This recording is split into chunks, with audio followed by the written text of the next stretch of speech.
Besides sending the police, you might want to send an ambulance or a hearse. Hello, Billy Ho here. Welcome to another PGA Championship preview show. 2023 PGA Championship, Oak Hill in New York. Today, I want to focus on course fit. And if you watch my preview and picks show, you got a good idea on how this course is going to play.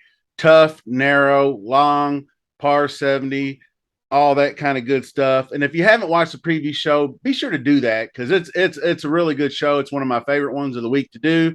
I always like to try to get the jump on things to get a layout, the lay of the land, and how the course plays, what type of grass, all that kind of good stuff. So what I mean by course fit is going to be a few things for this particular tournament, and I'll try to go in this order. But green sizes are an interesting tidbit because 4,500 square feet are on the small side. So what I mean by that is green sizes 45 and under or 5K and under is what I'm looking at there. And probably focusing on strokes gain approach to that because greens gained and all that good stuff for smaller greens is very important. And you know, I'll probably look into some other stuff down the road. But for today, that's what we'll do. Narrow fairways, like I just mentioned. So like last week, we had the big wide open fairways at the Bunny Ranch and people were just jacking it as far as they could possibly hit it. Well, this you're going to have to be a little bit more strategic, even though they removed a whole lot of trees and made things a little bit more clearing with as far as landing areas goes. The rough is thick and penal, so you still have to try to put the ball in the fairway. So with narrow fairways, what we're going to look at there is stuff like good drives gained and accuracy, and we'll tack in some distance. You know, just kind of strokes gained off the tee for narrow fairways, kind of thing. Like on Fantasy National, you have hard to hit fairways, like as a setting, things of that nature. Par 70 courses. So most PGA players make their scores and go low by taking advantage of those par fives. So basically, with only two par fives and one of them extremely long, and it does not really appear to be reachable unless I guess you just, you know, Roy McIlroy, John Rahm, Hammer Time one, Cam Young type guys. But basically, those two are not reachable. So par four scoring is another category. We have 12 par fours varying in distance. And I kind of played around with the stats, and I'll get to that in a minute. So before we get going, please thank you so much for all the new subscribers with the horse racing, and the Preakness videos will be coming up as soon as they do the post draw this afternoon. I'm going to try to get one out for that one. But appreciate you. Keep subscribing, stay engaged, hit that like button, leave me some comments, let me know what you're thinking as far as course fit goes. And oh, don't forget the DraftKings contest and also the preview article. So let's get started.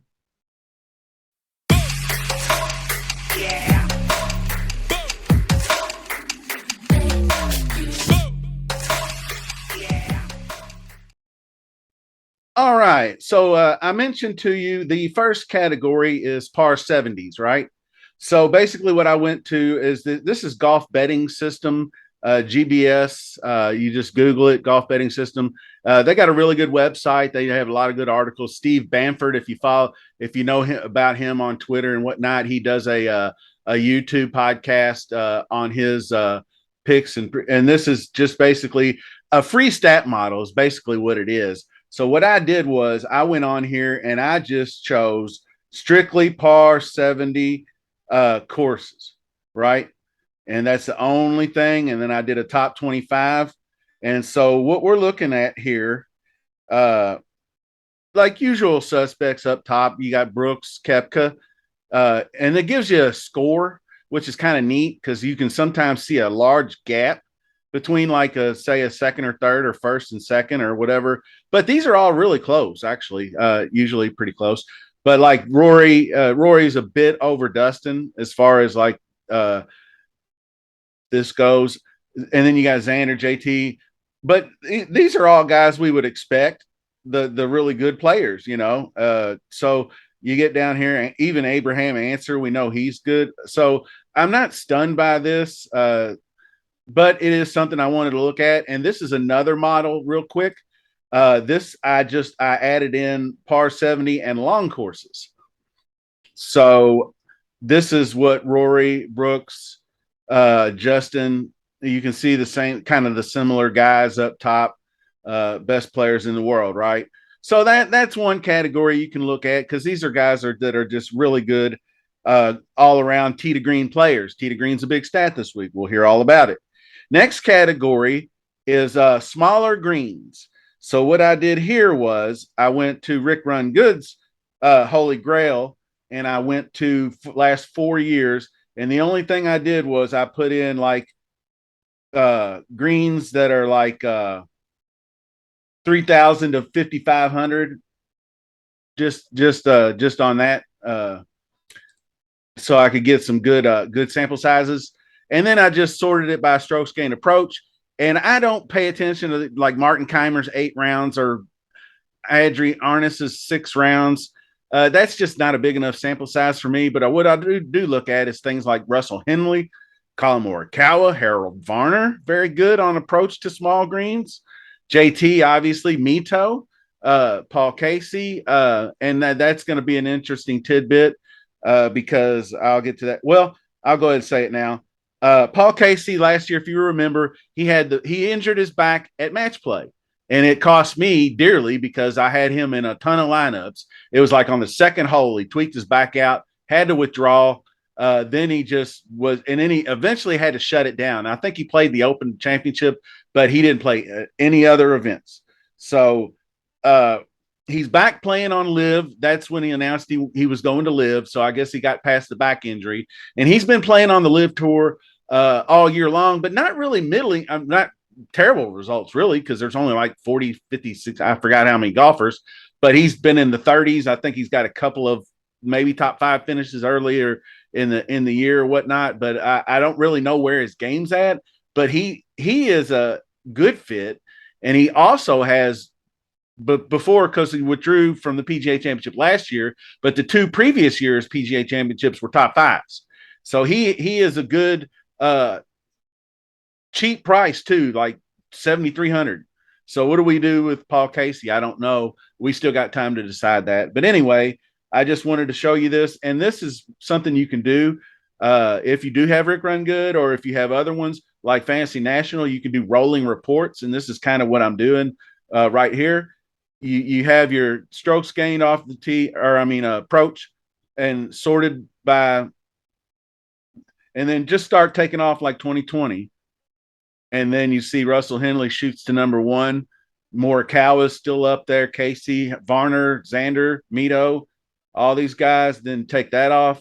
And this is kind of bring you into the season where there's more recent form involved. You had Cam Smith, still Russell Henley, still Morikawa, still Varner, still Mito, Xander, Gooch. And then this season. Of course, you're going to see Casey drop, and a bunch of other people drop, but a bunch of new faces crop up too. The new shooters like Hayden Buckley's been a real popular guy this year. Mashes it off the tee. He is kind of accurate with even at long and accurate. Good on approach to small greens. So that 6,600. But his form's been a little bit wonky because of, obviously, over here you can see the severe negatives in around the green and putting. So his short game would be probably his demise in this situation. So we'll have to definitely take that into account. So basically what we're looking at there is a minor stat. It's not something that's the end all be all. It does help with the proximity buckets and whatnot. But the next category I want to bring up is driving. And so what I did was I went and did a model that was weighted just to off the tee, heavier on accuracy and heavier, a little bit of distance, but heavier on accuracy and good drives. So distance and recent form were included too. I did like the last 24, something like that, off the tee, whatnot. But obviously you see Scotty, Rahm, Cantlay, Mito, Victor, Hayden Buckley, like we just talked about. Shane Lowry pops up. Gary Woodland. I'm curious on Gary this week. I'm really starting to see his ball striking has looked like he's back. It's like the old Gary ball striker that was winning, that won at Pebble, that won a major, that won at Phoenix, dude, and he's still struggling with the putter and around the green and whatnot, but he is better on bent grass surfaces and whatnot. So he's going to be interesting. Corey Connors, obviously, great driver of the ball. Cam Young, super bomber. But, like I said, I did weight accuracy and good drives. So him showing up here is a positive sign. A guy who can hit irons off the tee probably farther than like Tom Kim can hit his 3-wood. Honestly, he could probably hit a driving iron farther than Tom Kim can hit a 3-wood. I'm not even joking there. But that's just Taylor Moore. He's another guy that I think is a perfect course fit.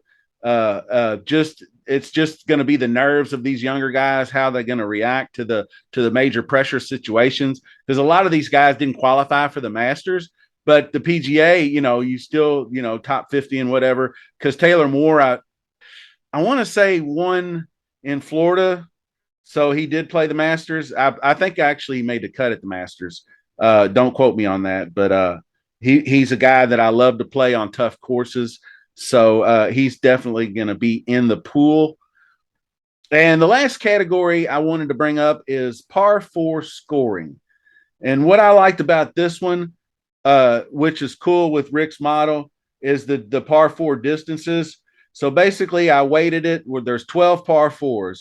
So I weighted it 40 on 450 to 500, 30 went to 400 to 450, 20 went to 500 plus, and then 10 went to 350 to 400. And I think that one 342 or something yard par, I forgot what it is. That might be a drivable one.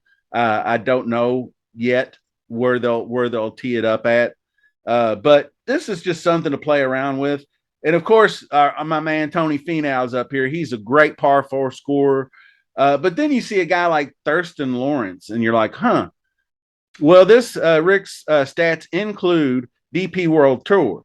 So par 4s are par 4s, and DP World Tour is obviously not as stiff a competition, but the guy's $6,400. So it kind of sparked my interest.